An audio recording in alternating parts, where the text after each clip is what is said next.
Happy New Year, everyone. Haven't been on here for a while, but I thought we should talk about what's happening with emergency rooms in Quebec.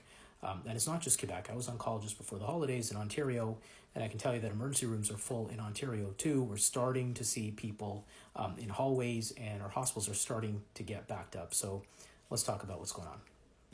So this is respiratory viral season. It's no surprise. People will get respiratory viruses. Some small percentage of those people will get really sick and sick enough to need urgent care. It happens every year. What's different this year and the last few years compared to the good old days before COVID is that we not only have the flu and RSV, which are dangerous viruses, but we also now have COVID-19 disease. So there are three big viruses bringing people into our emergency rooms. So there's that demand that's higher because more people get sick when there's more viruses around.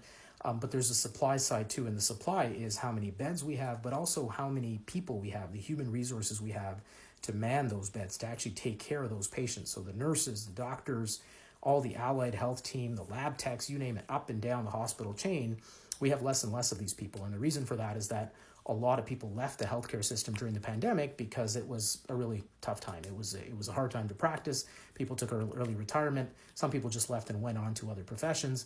And it's been hard to bring those people back. It's been hard to train new people. It will take some time to get our capacity up. So it's not just more people needing help, it's less healthcare workers available to help them.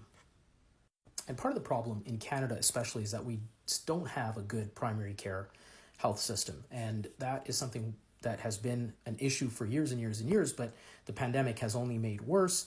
A lot of Canadians just don't have a family doc, and that means that they don't have someone to bounce things off when they don't feel well, someone to help them figure out if they need emergency care or if they can stay home. So they often end up in the emergency room with things that don't necessarily need emergency care. On the other side, they don't have a family doctor to identify things and treat things early enough that it prevents them from becoming so serious that they need that urgent care. So, family doctors have a huge role to play in offloading that emergency room system. But again, we just don't have that capacity. And that's another major problem in our healthcare system right now.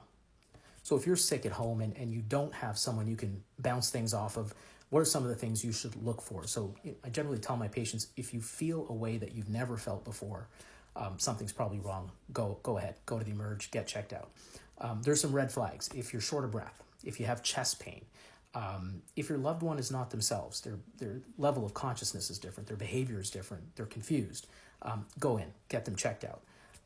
If somebody's lightheaded or they've fainted, go ahead, get checked out. A lot of people nowadays have these little things called oximeters, which you put on your finger, and they tell you not only your pulse, but also your oxygen level. And a lot of people have these from the pandemic when this was one of the ways that people determined if their COVID was serious enough that they needed urgent care. So depending on what your saturation level is, you can see it's 97% there for me, this might also be another sign that you need to go get help. And so if your level is 92% or lower, you should probably go get checked out. If you're used to checking your oxygen saturation on an oximeter or on a smartwatch, because there are certain smartwatches that can do that, and that was one of the reasons the Apple Watch was called back, because there's a patent debate over who owns a patent to checking that oxygen saturation through that smartwatch. But the smartwatches are pretty accurate at telling you your saturation, and so if you're used to that saturation and you know what your number is and you've dropped by 5% or more, that's another reason to go in and get checked out. So emergency rooms are really full all over the country right now. If you're not feeling well, if you have a family doctor that you can go see and bounce things off, fantastic. Make use of that resource. If you have one of those warning signs, obviously go ahead and get yourself checked out. If you're not sure and you don't have access to a family doc, try to make use of urgent care centers or walk-in clinics. Try to stay away from those emergency rooms if you can. Things will probably get worse before they get better. People got together over Christmas. People who exchange viruses over Christmas are only now getting sick after that incubation period. Probably take them another week to get sick enough to need that urgent care, to need hospital care. And then people got together a couple of days ago over New Year's, and that incubation period again is still happening now, and they'll get sick in the next few days, and then they'll get sick enough to need urgent care a week after that. And so we're probably a week or two away from the peak of this thing, and wait times are already really long. So hopefully you're not sick and you won't get sick in the next few days and weeks to come.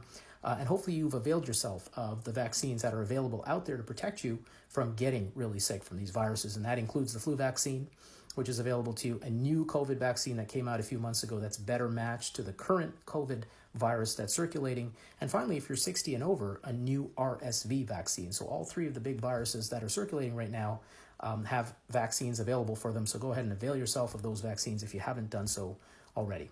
Stay safe out there.